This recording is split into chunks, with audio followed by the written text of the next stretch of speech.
Greetings, guys. Welcome back to my channel. My name is Monad, and this is my channel Evolve with Monad. I'm so happy to be joining you today. I want to talk to you about something that I realized that set me free. Maybe it will be helpful for those of you that need to be set free. If you're dealing with a narcissist empath dynamic, you'll notice that truth is their kryptonite. And they may do a lot of misleading, a lot of subterfuge, trying to get you to see things in their way and believe things the way that they believe them. Now, I picked out a couple of cards because I knew that when we were going to speak that I'd want a few visual aids. And one of the things that was made very clear to me was who my karmic person was and what lessons they were there to teach. They had done something which is kind of lie and create smoke bombs and not tell the truth, smoke screens rather, not tell the truth, and sometimes smoke bombs too, big old lies. And big old lies, messy lies that were right in my face. And I had to kind of process and figure out what the truth was. And I want to teach you this technique because in order to get yourself out unscathed without there being high drama, you have to almost make fool your narc into believing that you're needing more or wanting more. Because when confronted with the truth, they will run. And I did that. I confronted my narc with the truth, and then it made it so that I knew she would be enraged when I confronted her with the truth, because she's been getting away with a ruse that she'd played in our life for many years, which is a narcissistic amnesia thing that she would do after she had tried to be inappropriate and cross our boundaries. And so I was in this mental prison, and I want to show this to you. This is 9 of Swords. And this is a very cerebral card. I think the depiction on this is my vice versa tarot, but this is a beautiful card that deals with the back. Looking at the back of this is me looking out through my window. Oh, I felt so uninspired. I felt uninspired because I was living in a mental prison that was created by both of us, really. It wasn't just her. I created it too. The reason I'm burning the world candle here is because it symbolizes endings and new beginnings. And in order to get out of this, I had to be more strategic. I also picked the Justice card here, which is another sword here that you see as these scales are being balanced essentially on her sword. Now, what I want you to understand, or her blade of some kind, what I want you to understand is that if you want justice in your situation, you have to make justice happen in your situation. Now, the reason that I say get out of your mental prison, guys, is because this is where I was firmly at. I was in my mental prison. I didn't know that I could escape, and I thought that our crazy relationship was the end all be all, and it wasn't. And I had to free myself. So I'm looking out and feeling uninspired. And what I did was I made her have to answer questions. And in the answering of the questions, I found the key. And I was able to free myself. And I was able to bring myself a level of justice, finally, a level of justice, because I could escape. What I had her do was admit what I knew to be true, was that there was not any real inkling of care. The way she said it to me was really, well, sociopathic. It was devoid of emotion, and it was just as cut and dry. That's all I needed, was to hear from her mouth how little she cared, because I had invested such a great deal of energy, and I had been ducking and dodging all of her sexual advances, and I had been putting myself in really uncomfortable positions, and I was miserable, but I was trying to be a loyal and good friend, something she would have zero idea about. But when she finally told me the truth about the lack of care she had, I thought, okay, and now I can leave. And now I have done something which is outmaneuver. With all those swords I had and all of the energy and all of my cerebral kind of, input that I had been dedicating to this lie, I was able to finally free myself and say, you know what? I decided I don't want to be in this relationship anymore. I decided that this doesn't work for me.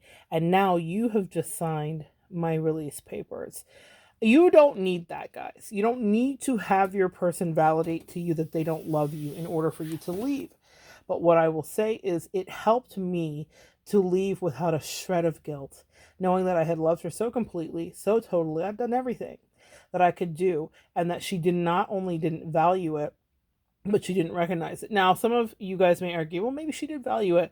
Maybe she was backed into a corner. Maybe she felt away. Whatever it was, what I wanted to tap into was the narcissistic energy, which I knew was just under the surface because it was on full display that last week I was there. And so I needed her to be as cold to me as I knew that she was, and as unavailable to me as she had always been. I needed her to be enraged. And by calling her out and saying, hey, do you know that you do this thing all the time that's wildly inappropriate and makes me super uncomfortable? That, and here's why it made me super uncomfortable. Here's why it was wildly inappropriate. Not because I didn't love her, not because I didn't care about her, not because we didn't have an attraction, but because she refused to have a conversation. She would do weird things, guys, like we'd go rent a cabin and spend the weekend together, and then at the end of the weekend, us in separate rooms at separate ends of the house, as any girlfriends would be when they rent a cabin, she would say to me, I thought I was going to get laid this week. And I think, how did you think you were going to get laid this weekend when we didn't go anywhere? Though I did ask her, do you want to go to a club? You want to go out? This is before COVID, guys. And I would do all of this. So it was all of these mind games. Why would she say that to me? Well, she would say that to me because in her mind, she had that in her mind. Also, maybe if she was there with somebody else, she would have slept with him. But because I had boundaries, it was a no bueno. So there was a lot of gaslighting. And so I'm driving away from that weekend like, she wanted to have sex. There was not a move made. There wasn't a thing said. What?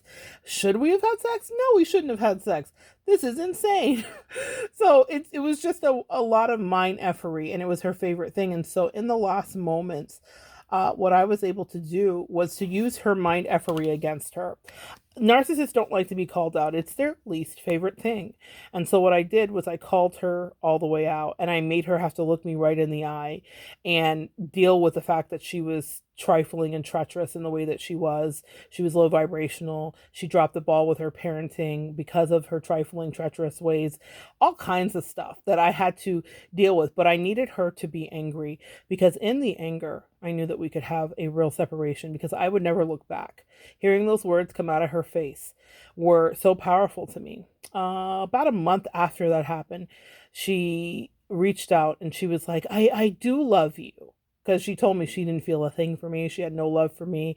She didn't care for me. Meanwhile, she was gaslighting me with a whole nother thing, y'all. We were the unconsummated Brokeback Mountain, y'all. The lesbian version. And so what I want you guys to understand is your narcissist, no matter what flavor they are, whether they are straight or gay or bisexual or whatever, the key to getting your freedom is to making them think it's their idea. Okay? She was so livid at me, talked so much shit about me, and was discussing me with her karmic and her friends and the flying monkeys and whatever else, that she got to be the victim and soak in all of that delight. And that was even my parting gift. It was like, you know what? In this divorce settlement, what I'm going to do is I'm going to make sure you get a lot of supply, at least for a little while, until people start to figure out what a con artist you are. They'll figure it out. But maybe they'll be faster than I was. It took me, I was a little slow on the uptake, y'all. But what I will say is you have the opportunity and the ability to do the same. If you're finding yourself needing to get out of a relationship, whether it's a friendship, whether it's platonic or sexual, make your narc think it's their idea. Let them tell you in their grandest of valuing what a piece they think you are and how they have nothing for you. And when you walk away knowing that you had been strategically planning to leave them the whole time, you leave with a little smirk on your face, but it's facing the sun. It's facing away from them. You now are looking out over your window, and you don't have to feel that uninspired. You can free yourself. You know, it reminds me of Fantasia. If you don't love me, then don't talk to me. Go ahead and free yourself. It's terrible to be broken up with and devalued into breaking up with somebody. But if it happens, make sure they own it. That is my mission. I don't have to have a conversation with her or an interaction with her. My art, my creativity, these videos, no matter who watches, is me making sure that she owns it. The rest of the world will figure it out in her life, her world, her small world. The rest of the world that watches this doesn't have to figure it out. It's not their situation. But what I will say is for you, if it is your situation, get smarter. You are smarter than the narcissist. Their ego and pride is always their undoing. Icarus, too close to the sun, is every narc, okay? Too much hubris. Hubris is always the downfall and the folly of the vain, okay? So you have the upper hand here, but you have to be strategic. You have to really kind of balance out your escape. Put them on the spot. That way, when you're ready to leave, don't do this unless you're ready to leave, guys, because if you're not, it's just going to hurt your feelings, okay? I already knew that she didn't give any F's about me, so I was very comfortable in that moment. I waited till we had a meal. I like literally planned it out. I knew exactly how it was going to go down because I needed out. I just needed out. I needed out. I was exhausted and I had nothing left to give after 20 years. That was my story. What's yours? And if you are at the end of your 2 years, 6 years, 8 years, hopefully not 20 like me, then make them sign the papers. Make them tell you the truth. Whether it's a narc rage, if it's not connected to physical abuse, please be careful if you're in a physically abusive relationship. But if it's not narc rage that you're going to be dealing with, that's going to be physically lashing out at you, I just let her seethe. I let her think that she had won. I told her everything that she'd been waiting to hear, all the reasons that she'd been throwing herself at me for all those years. I told her, you won. I've always been this. I've always felt this. I've always been here. And I've always been doing this. I made her hear everything. She even said to me, guys, your narc knows what a piece of shit they are. She said to me, why did you tell me this now? Why didn't you wait till the end of the week when you were going to leave? Because narcissists hate responsibility. Even in that moment, she was such a jerk that she couldn't even manage. And I told her why. I said, because for once I want you to carry the weight of it. I said, I think I might lose weight after I told you. I know she was pissed about that. Oh my gosh. But in my heart, I felt it. I was like, let's see where I am a year from now. I bet I'm not the same size because I've been carrying the weight of this relationship forever. And you haven't helped me with ish. And I purposely told her at the beginning of the week because I wanted her to carry the weight of what I had carried, of all the times that I had been treated poorly by her, and all the times I'd had to rationalize to myself what was happening. And I was like, now you for once carry. I know that for the rest of her life, narcissists don't care. New supplies, move on, whatever. I don't have any misgivings about her having some pining away moment or emotion for me. I know that she stopped thinking about me 2 days after I left, if not even that long. That's not my issue. But in that week, I was like, you're going to carry the weight of it. You're going to know that I know what you're doing. You're going to know that I see you. You're going to know that I know that you're lying to my face. You're going to know for the rest of your life. You're going to know. You won't have to think about it for the rest of your life. But in this week, you're going to feel what it feels like to be in a relationship with you, which is overwhelming, walking on eggshells, being treated crappily, being yelled at. I did not yell at her. She did at me. But I will tell you, I wanted her to see herself. So I stopped. I became a blank canvas and I let her project everything against me so that I could show her what she looked like. And that reflection she saw was a monster. Your narc's a monster too. It's unfortunate these humans that are in these meat bags, disguised as humans anyway, have no heart. And so if you want out of your situation, you got to be smart. You have to outwit them, and you cannot give them a leg up. Make them tell you why you're the worst. And then I know if you're wise and you've heard me, you'll have your bags packed, ready to go. Slip out that door in whatever way you do that. And don't ever, ever look back. And I want to really emphasize that. Don't look back. That person can't talk to me. She can't look at me. She can look at me through here. She can't actually have access with me. She can't ever come to me. She can't ever say a word to me. When narcissists re-hoover you back, they're doing so not because they miss you, empaths and intuitives that are susceptible. They're doing it because they want to punish you. They're doing it because they want to one-up you. We're never going to have a kumbaya conversation. She's dead to me. I mean that. And you need to, when you decide to leave your narc, you have to already be okay with the fact that they're dead to you. because I adopted the she's dead to me attitude, the things that I didn't have to deal with were her karmic calling me and trying to tell me about how they in love. Meanwhile, back at the farm, the narc that was my emotional partner and all the rest of it was telling me I'm not in love with her even to this day. I don't even like this bit. Da, da, da, da, da. You can fill in the blanks. I'm sure her wife would be surprised to hear that because I'm sure that girl felt very differently. And I missed all of that. Oh, poor me. I didn't have to deal with any of that drama because I didn't leave it open. I saw something. My angels are so funny and super slick with me. And it said, you haven't not blocked them because you want closure. You haven't blocked them because you're not done with the drama yet. At least be honest with yourself. And I was like, oh, y'all read me for filth. And so what I'm going to do expeditiously is block them. And I did. I blocked them on everything, but I also did that strategically. So I want you guys to think about that too. If you're dealing with someone who's highly volatile, I knew my person wasn't going to be highly volatile. She's lazy at her core. So I knew that there was not going to be much fanfare. She didn't give a damn anyway. But what I will tell you is for those of you that have like obsessive stalker narcs and stuff like that, be very sure that you block them strategically. Don't block them all at once on one platform. In fact, I told her I wasn't going to block her. I was like, girl, I'm not like you. I won't do this, but I learned my best tricks from her. That's a video I have coming up here too. What's your narcissist superpower? See, we talk about them and it's always bemoaning whatever, but I learned a lot of things. I've had 3 significant narcs in my life, and including my father, and I will tell you that I learned a great deal. They each had a superpower that I was able to extract and utilize in my life, which has served me well. One of the superpower that she had was called off with your head. It's something that she said to me when she reached back out and tried to like hoover me back in. And she was like, usually it's me that's all off with someone's head, but this has been so hard. Just BS, BS, BS. Off with someone's head is something she taught me. Cut people off. It's something her father once said to me, which is interesting because I was like, and so you just admit you're raising a sociopath? But she said to me, she has an uncanny ability to move forward and never look back, like a serial killer and a sociopath.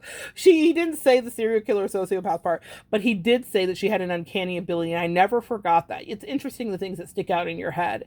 I will never forget sitting in that house that afternoon and looking at him and being totally chilled to my bone because she did have that uncanny ability, and it's something that, yoink, that is now one of my superpowers, and it's something that I will teach you, empaths. You can move forward and not look back, meaning you may think about the thing or whatever. I mean, never talk to the person, never give that person your energy. That was lesson 101 from my narc. She taught it to me at the very beginning of our friendship when some guys were not kind to us and we saw them in a different state. And she was like, don't you talk to them. And I learned a powerful lesson about silence and the power of the removal of your energy. The silent treatment was her favorite thing. For some of your narcissists, it may be their favorite thing as well. She can never talk to me about ish ever again. I don't care if Lord willing and the creek don't rise, I'm able to do a TED Talk, and the whole TED Talk is about narcissistic relationships, and it's based off of information I learned from one part of our friendship and other parts of other narc relationships. I don't care if I write a best-selling book and there's a whole chapter in there. She can't even come to the signing. Security would have to get her. I mean, this is my hypothetical life in my hypothetical head. But the point is, I will never allow her access to me. You have to be ready to cut that off. A lot of us have this lingering longing. For me, it may sound easy, but I did not do this overnight. It wasn't like I woke up one day and was like, bling, I'm over it. It took me years, like 2 to 3 years to emotionally start to disconnect. And she was disconnecting too, so it kind of worked out perfectly. We both disconnected at the same time. But it took me years, and I was loyal to her until the second I left. I never did the things she did to me. I never treated her the way she treated me. But I did take a mental note. If it's got to be off with your head, it's not going to be my head that's off. I thought I was so embarrassed for her that she even sent that to me. I was like, you played yourself. Because you taught me this trick. You remember those commercials from the 80s? I learned it from watching you. One time, her behavior paid off for me. I did learn it from watching her. Off with your head. I chopped her head off a year before in the metaphoric and metaphysical sense. I knew that I was dealing with a snake. I chopped her head off and her spouse's head off. I know this is getting violent for YouTube. In a dream. They both came to me as snakes, and my father stepped out of the shadows and handed me a machete, and he said, "Lash them." I was terrified. I knew, even though they were snakes, that it was the energy of my alleged best friend. I also knew the boa constrictor was her lover, but what I didn't realize was that I had the strength to set healthy boundaries, and I've never used a machete in my real life. The closest I've come is to hand it to my father so that he could cut coconuts open. So this is not my natural predilection, but in that moment, I instinctively cut the heads off of the snakes. And when she said to me, usually I'm the one who's off with their head, I thought, the full circle irony. My angels really were in this, weren't they? Nay, nay, dear lying narcissist. It is off with your head. If you want to be off with the heads of your narcs, you need to plan and strategize. You need to be, if you're in this mental prison, you know, when they say people in prison have a lot of idle time, you can create an escape plan that works for you, that you come out on top, but you have to be very comfortable with never going back. It's Lot's wife. Don't you look back. Don't feel sorry for them. Don't let their energy drains affect you. Don't do any of that stuff, because they will try a million techniques. They had their chances, and they're not evolved humans. They're primordial. She's never going to evolve into a better person. She's been who she is for 40 years. She's going to be that way till she passes on. And at the rate she's going, she might do that sooner than later. And that's another reason, guys, to disconnect. Your angels sometimes are protecting you from mourning a person who might be reckless. I've done videos on here of narc and empath dynamics where someone who was loving someone beyond and the other person passed away prematurely. The narcissist did. And it was a shock to her because she's invested so much of her life loving him, and he never validated her while he was living. Sometimes people make choices that cause exits sooner. And I'm not at all condoning any kind of retribution, vigilantism, or violence, but I'm saying people make bad choices in their own life, with their health, with everything, and it causes them to leave early. And that was something that my angels really kind of whispered deeply into me. They said, "We are pulling you away from her for a lot of reasons. You think it's this, this, and this. No, it's for this reason." I personally, as an empath, unfortunately don't have a great feeling about the trajectory of her life. It'd be a miracle if she gets it together. I pray for every human that they have redemption and hope. Even for that terrible human, I do pray that she has redemption and hope, but I don't have faith. She's not real good with the follow through. And maybe your narc isn't either. There's a reason you are being asked to separate. Heed the reason, make a game plan, get out, and be okay with never looking back. Because if you look back, you're going to get snacked. Carol Baskins, y'all. You're going to get eaten by a vicious and angry tiger who feels like, how dare you have ever left me? Who do you think you are? The issue with narcissists is control or lack thereof. When you cut the cord or you make it off with their head, they've lost all control. That may be your sweetest and greatest revenge, but it's not for the sake of watching them and enjoying it. By the time their head's rolling on the floor, you better be 50 miles down the road, because if they can reach out to get you, they will. Thanks for joining me, guys. Sorry to leave it on an ominous note. I picked colors in the background that felt like the energy of this message. Gloomy, foreboding, but important. Do not think this is a game. When you leave, you leave. Don't you look back.